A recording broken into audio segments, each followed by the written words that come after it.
ಇನ್ನು ಹುಬ್ಬಳ್ಳಿಯಲ್ಲಿ ಕಾನೂನು ಸುವ್ಯವಸ್ಥೆ ಹಾಳಾಗಿದೆ ಅಂತ ಬಿಜೆಪಿ ನಾಯಕರು ಕೆಂಡ ಕಾರ್ತಿದ್ದಾರೆ. ಇದೆಲ್ಲವನ್ನು ನೋಡೋಣ. ಅಂಜಲಿ ತಂಗಿ ಸುಸೈಡ್ ಯತ್ನ ನ್ಯೂಸ್ ಎಕ್ಸ್‌ಪ್ರೆಸ್‌ನಲ್ಲಿ. ಹತ್ಯೆಯಾದ ಅಂಜಲಿ ಮನೆಗೆ ಹುಬ್ಬಳ್ಳಿ ಧಾರವಾಡ ಪಶ್ಚಿಮ ಕ್ಷೇತ್ರದ ಶಾಸಕ ಅರವಿಂದ ಬೆಲ್ಲದ ಭೇಟಿ ನೀಡಿದರು. ವೀರಾಪುರ ಬಡಾವಣೆಯ ನಿವಾಸಕ್ಕೆ ಭೇಟಿ ನೀಡಿ ಕುಟುಂಬಸ್ಥರಿಗೆ ಸಾಂತ್ವನ ಹೇಳಿದರು. ಬಳಿಕ ಕುಟುಂಬದವರಿಗೆ 10,000 ರೂಪಾಯಿ ಆರ್ಥಿಕ ನೆರವು ನೀಡಿದರು.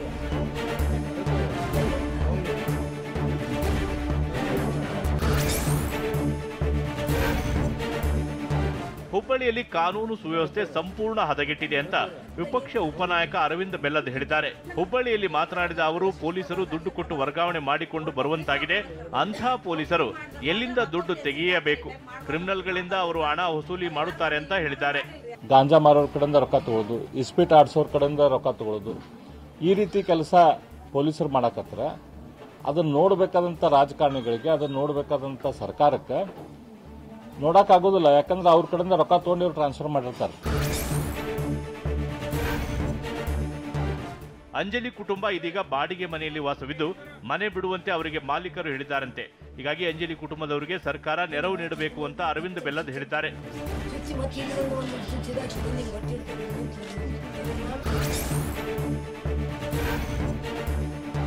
ಅಂಜಲಿ ಕೊಲೆಯಾಗಿದ್ದು ದುರಾದೃಷ್ಟ ಅಂತ ಎಂಎಲ್ಸಿ ಪ್ರದೀಪ್ ಶೆಟ್ಟರ್ ಹೇಳಿದ್ದಾರೆ.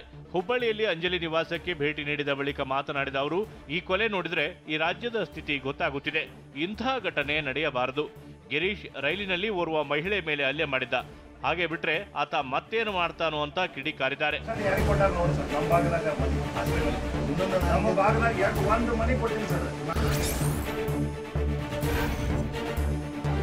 ಹುಬ್ಬಳ್ಳಿಯಲ್ಲಿ ನೇಹಾ ಮತ್ತು ಅಂಜಲಿ ಹತ್ಯೆ ಬಳಿಕ ಕಾನೂನು ಸುವ್ಯವಸ್ಥೆ ಹದಗೆಟ್ಟಿದೆ ಅನ್ನೋ ಆರೋಪ ಎದುರಾಗಿದೆ. ಪೊಲೀಸರ ವಿರುದ್ಧ ಸಾರ್ವಜನಿಕರು ಕಿಡಿಕಾರುತ್ತಿದ್ದಾರೆ. ಇದರ ಬೆನ್ನಲ್ಲೇ ಕಾನೂನು ಮತ್ತು ಸುವ್ಯವಸ್ಥೆ ಡಿಸಿಪಿ ಪಿ ರಾಜೀವ್ ತಲೆದಂಡವಾಗಿದೆ. ಪಿ ರಾಜೀವ್ ಅವರನ್ನ ಅಮಾನತು ಮಾಡಿ ಸರ್ಕಾರ ಆದೇಶಿಸಿದೆ.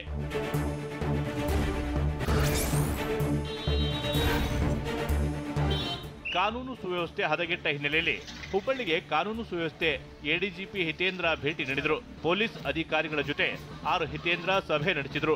ಬಳಿಕ ಹಲವು ಠಾಣೆಗಳಿಗೆ ಭೇಟಿ ನೀಡಿದರು. ನಾಳೆ ಹುಬ್ಬಳ್ಳಿಗೆ ಆಗಮಿಸಲಿರುವ ಗೃಹ ಸಚಿವ ಪರಮೇಶ್ವರ್ ಭೇಟಿ ಹಿನ್ನೆಲೆಯಲ್ಲಿ ಎಡಿಜಿಪಿ ದಿಢೀರ್ ಭೇಟಿ ಕೊಟ್ಟಿದ್ದಾರೆ.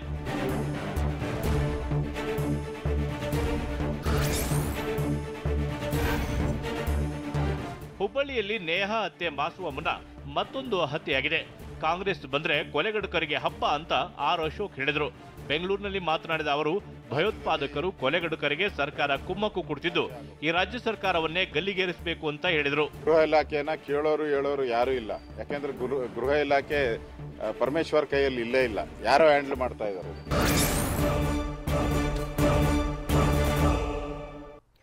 ಪ್ರಜ್ವಲ್ ರೇವಣ್ಣ ಬಂಧನಕ್ಕಾಗಿ ಆಗ್ರಹಿಸಿ ಅರೆಸ್ಟ್ ವಾರೆಂಟ್ ಜಾರಿ ಮಾಡಲಾಗಿದೆ. ಆದರೆ ಪ್ರಜ್ವಲ್ ವಿದೇಶದಲ್ಲೇ ಇದ್ರೆ ಬಂಧಿಸೋಕೆ ಆಗಲ್ವಂತೆ. ಇದೆಲ್ಲವನ್ನು ನೋಡೋಣ. ಅರೆಸ್ಟ್ ವಾರೆಂಟ್ ನ್ಯೂಸ್ ಎಕ್ಸ್‌ಪ್ರೆಸ್‌ನಲ್ಲಿ. ಲೈಂಗಿಕ ದೌರ್ಜನ್ಯ ಕೇಸ್ನಲ್ಲಿ ವಿದೇಶದಲ್ಲಿ ಅಡಗಿರುವ ಪ್ರಜ್ವಲ್ ರೇವಣ್ಣ ಬಂಧನಕ್ಕೆ ಅರೆಸ್ಟ್ ವಾರೆಂಟ್ ಜಾರಿ ಮಾಡಲಾಗಿದೆ. ಜನಪ್ರತಿನಿಧಿಗಳ ವಿಶೇಷ ನ್ಯಾಯಾಲಯದಿಂದ ಮಹತ್ವದ ಆದೇಶ ಹೊರಡಿಸಿದ್ದು ಪ್ರಜ್ವಲ್ ಬಂಧನಕ್ಕೆ ವಾರೆಂಟ್ಗಾಗಿ ಎಸ್ಐಟಿ ಮನವಿ ಮಾಡಿತ್ತು. ಎಸ್ಐಟಿ ಮನವಿ ಮಾಡಿದ ಬಳಿಕ ಜನಪ್ರತಿನಿಧಿಗಳ ವಿಶೇಷ ಕೋರ್ಟ್ ಆದೇಶಿಸಿದೆ.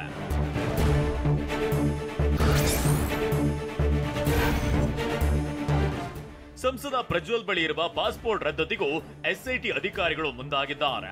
ಹೀಗಾಗಿ ಪಾಸ್ಪೋರ್ಟ್ ರದ್ದು ಮಾಡುವಂತೆ ಕೇಂದ್ರ ಸರ್ಕಾರಕ್ಕೆ ಎಸ್ಐಟಿ ಅಧಿಕಾರಿಗಳು ಪತ್ರ ಬರೆಯಲು ಚಿಂತನೆ ನಡೆಸಿದ್ದಾರೆ.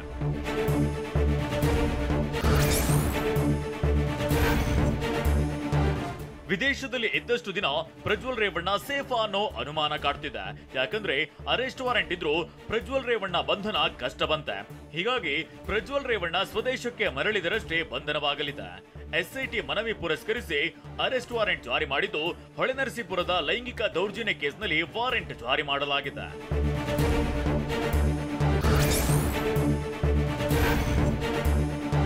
ಪ್ರಜ್ವಲ್ ರೇವಣ್ಣ ಬಂಧನಕ್ಕೆ 108 ವಿಘ್ನಗಳಿವೆ. ಅರೆಸ್ಟ್ ವಾರೆಂಟ್ ಜಾರಿಯಿಂದ ರೆಡ್ ಕಾರ್ನರ್ ನೋಟಿಸ್ ಅಸಾಧ್ಯ. ಹೀಗಾಗಿ ಏಕಾಏಕಿ ರೆಡ್ ಕಾರ್ನರ್ ನೋಟಿಸ್ ಹೊರಡಿಸಲು ಸಾಧ್ಯವಿಲ್ಲ. ವಿದೇಶದಲ್ಲಿದ್ದಾಗ ಈ ವಾರೆಂಟ್ ಮೇಲೆ ಬಂಧಿಸುವಂತಿಲ್ಲ. ನಮ್ಮ ದೇಶದ ಗಡಿ ಒಳಗೆ ಬಂದ್ರಷ್ಟೇ ಪ್ರಜ್ವಲ್ ಅರೆಸ್ಟ್ ಮಾಡೋ ಅವಕಾಶವಿರುತ್ತೆ. ಹೀಗಾಗಿ ರೆಡ್ ಕಾರ್ನರ್ ನೋಟಿಸ್ಗೆ ಚಾರ್ಜ್ ಶೀಟ್ ಸಲ್ಲಿಸುವುದು ಮುಖ್ಯವಾಗಲಿದೆ.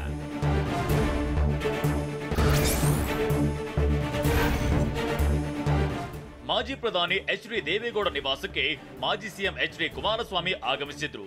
ಪದ್ಮನಾಭನಗರಕ್ಕೆ ಎಚ್ಡಿಕೆ ಬಂದ ಕೆಲ ಹೊತ್ತಿನ ಬಳಿಕ ಹೊಳೆನರಸೀಪುರ ಶಾಸಕ ಎಚ್.ಡಿ. ರೇವಣ್ಣ ಆಗಮಿಸಿದ್ರು. ದೇಗುಲಕ್ಕೆ ಭೇಟಿ ನೀಡಿ ಬಂದಿದ್ರಿಂದ ಮನೆಗೆ ಬರ್ತಿದ್ದಂತೆ ರೇವಣ್ಣಗೆ ತಾಯಿ ಚೆನ್ನಮ್ಮ ಆರತಿ ಎತ್ತಿದ್ರು.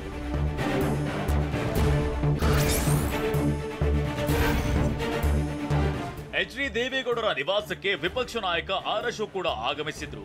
ನಿನ್ನೆ ದೇವೇಗೌಡರ ಹುಟ್ಟುಹಬ್ಬ, ಹೀಗಾಗಿ ಶುಭಾಶಯ ತಿಳಿಸಲು ಆರ್ ಅಶೋಕ್ ಭೇಟಿ ಕೊಟ್ರು. ಇದೇ ವೇಳೆ ಮನೆಯಲ್ಲೇ ಇದ್ದ ಎಚ್.ಡಿ. ಕುಮಾರಸ್ವಾಮಿ ಮತ್ತು ಎಚ್.ಡಿ. ರೇವಣ್ಣರನ್ನ ಅಶೋಕ್ ಭೇಟಿಯಾದ್ರು.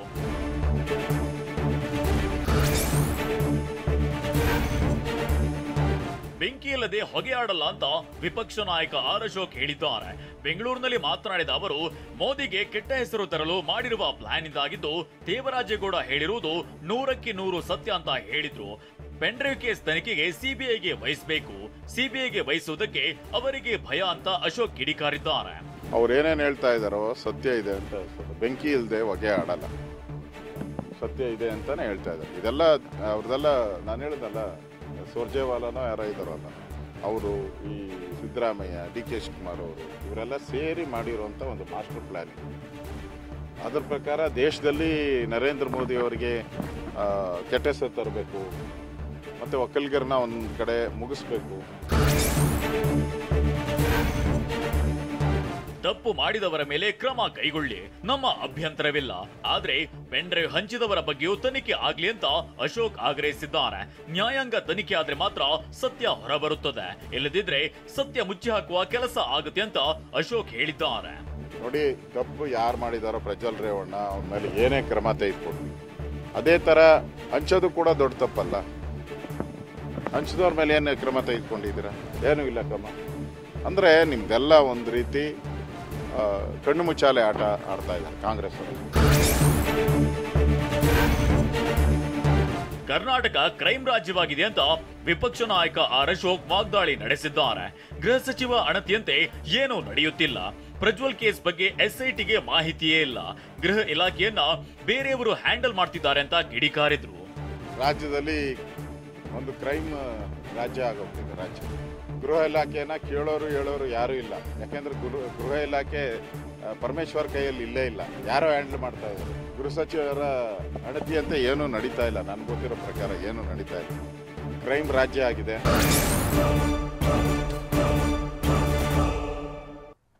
ಬೆಂಗಳೂರಿನಲ್ಲಿ ಮಳೆ ಅಬ್ಬರದಿಂದಾಗಿ ಅಪಾರ್ಟ್ಮೆಂಟ್ ಮತ್ತು ವಿಲ್ಲಾಗಳು ಜಲಾವೃತಗೊಂಡಿವೆ. ಇನ್ನು ಶಿವಮೊಗ್ಗದಲ್ಲಿ ಮದುವೆ ಚೌಟ್ರಿಗೆ ನೀರು ನುಗ್ಗಿದೆ. ಇದೆಲ್ಲವನ್ನು ನೋಡೋಣ ವರುಣನ ಅವಾಂತರ ನ್ಯೂಸ್ ಎಕ್ಸ್‌ಪ್ರೆಸ್‌ನಲ್ಲಿ.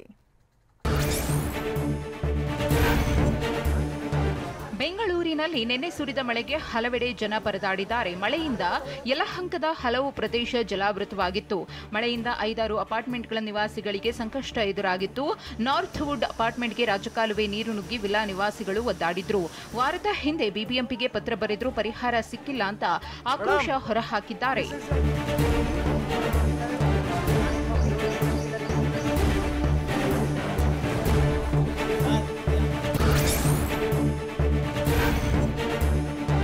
ಬೆಂಗಳೂರಿನಲ್ಲಿ ನಿನ್ನೆ ಸುರಿದ ಮಳೆಗೆ ಅಧ್ವಾನ ಆಗಿ ಹೋಗಿದೆ.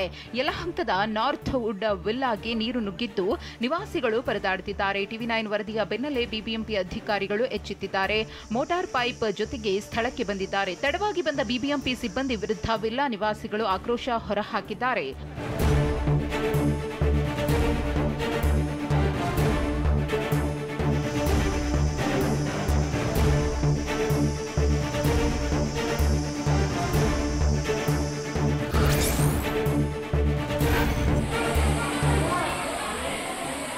ಶಿವಮೊಗ್ಗದಲ್ಲಿ ಮಳೆಯಬ್ಬರದಿಂದ ಮದುವೆ ಛತ್ರಕ್ಕೂ ನೀರು ನುಗ್ಗಿದೆ. ಶಿವಮೊಗ್ಗ ನಗರದ ಗುಡ್ಡೇಕಲ್ನ ಸಮುದಾಯ ಭವನದಲ್ಲಿ ಘಟನೆ ನಡೆದಿದೆ. ಉಪಹಾರ ಮಾಡುತ್ತಿದ್ದವರು ಸಂಕಷ್ಟಕ್ಕೆ ಸಿಲುಕಿದ್ರು. ಗುಡ್ಡೇಕಲ್ ದೇವಸ್ಥಾನಕ್ಕೆ ಸೇರಿದ ಸಮುದಾಯ ಭವನದಲ್ಲಿ ಘಟನೆ ನಡೆದಿದೆ. ಮಳೆ ನೀರಿನ ನಡುವೆಯೇ ಬೆಳಗಿನ ಉಪಹಾರ ಸೇವಿಸಿದ್ದಾರೆ.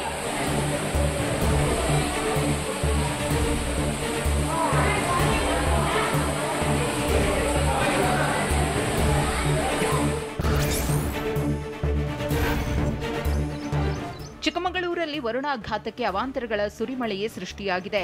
ಉದ್ದೇಬೋರನಹಳ್ಳಿಯಲ್ಲಿ ಭಾರೀ ಮಳೆಗೆ ಅಂಗಡಿಗಳಿಗೆ ನೀರು ನುಗ್ಗಿ ಗೊಬ್ಬರ, ಸಿಮೆಂಟ್ ಹಾನಿಯಾಗಿದೆ. ಸಿಮೆಂಟ್ ಹಾಗೂ ರಾಸಾಯನಿಕ ಗೊಬ್ಬರ ನೀರು ಪಾಲಾಗಿದೆ. ರಾಷ್ಟ್ರೀಯ ಹೆದ್ದಾರಿ ಪ್ರಾಧಿಕಾರ ಚರಂಡಿ ಕಾಮಗಾರಿ ಪೂರ್ಣಗೊಳಿಸಿಲ್ಲ. ಇದರಿಂದ ಮಳೆ ನೀರು ಅಂಗಡಿಗೆ ನುಗ್ಗಿ ಸಂಕಷ್ಟ ಎದುರಾಗಿದೆ.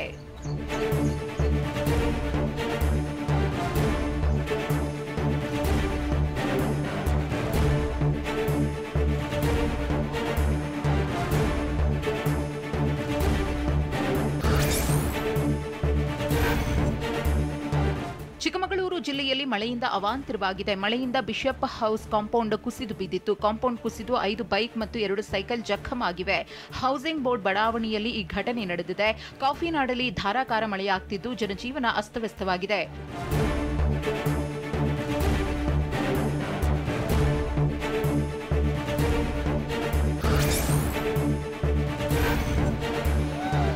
ಚಿಕ್ಕಮಗಳೂರಿನಲ್ಲಿ ಧಾರಾಕಾರ ಮಳೆಗೆ ಕೆರೆ ತುಂಬಿದೆ. ಕಾಲುವೆಗೆ ನೀರು ಹರಿಯುತ್ತಿದ್ದಂತೆ ಮೀನಿಗಾಗಿ ಜನ ಮುಗಿಬಿದ್ರು. ಕೆರೆಯಲ್ಲಿ ಬಲೆ ಹಾಕಿ ನೂರಾರು ಜನ ಮೀನು ಹಿಡಿಯುತ್ತಿರುವ ದೃಶ್ಯ ಕಂಡುಬಂದಿದೆ. ಕಲ್ಯಾಣನಗರ ಬಡಾವಣೆಯ ಹುಣಸೇಹಳ್ಳಿ ಕೆರೆ ಭರ್ತಿಯಾಗಿದ್ದು ಜನರ ಮುಖದಲ್ಲಿ ಮಂದಹಾಸ ಮೂಡಿದೆ.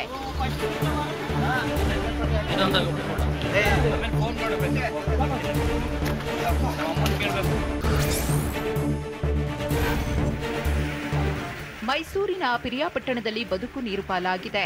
ರಾತ್ರಿ ಸುರಿದ ಮಳೆಯಿಂದ ಬಡಾವಣೆ ನೀರು ನುಗ್ಗಿ ಅಧ್ವಾನವಾಗಿತ್ತು. ರುದ್ರಪ್ಪ ಬಡಾವಣೆ, ಶಿವಪ್ಪ ಬಡಾವಣೆ ಹಾಗೂ ಛತ್ರ ಬೀದಿಯಲ್ಲಿ ಜನರು ಪರದಾಡಿದ್ರು.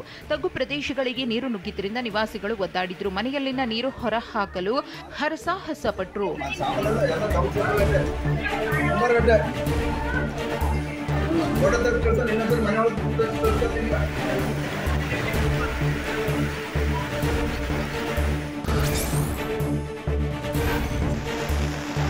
ಚಿತ್ರದುರ್ಗ ಜಿಲ್ಲೆಯಲ್ಲಿ ಮಳೆಯಿಂದ ಸಂಕಷ್ಟಗಳ ಪ್ರವಾಹ ಸೃಷ್ಟಿಯಾಗಿತ್ತು. ಕಳೆದ 2 ದಿನದಿಂದ ಧಾರಾಕಾರ ಮಳೆಯಾಗುತ್ತಿದ್ದು ಹೊಸದುರ್ಗ ತಾಲೂಕಿನ ಕೆಲ್ಲೋಡು ಸೇತುವೆ ಭರ್ತಿಯಾಗಿ ನೀರು ಹರಿತಿದೆ.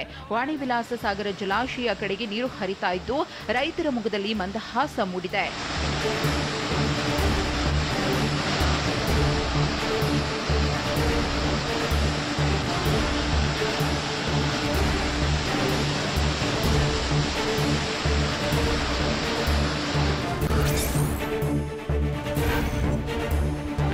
ಮಂಡ್ಯ ಜಿಲ್ಲೆಯ ಹಲವೆಡೆ ಧಾರಾಕಾರ ಮಳೆಯಾಗಿದ್ದು ಕೆಆರ್ಪೇಟೆ ತಾಲೂಕಿನಲ್ಲಿ ಅಧ್ವಾನ ಆಗಿತ್ತು.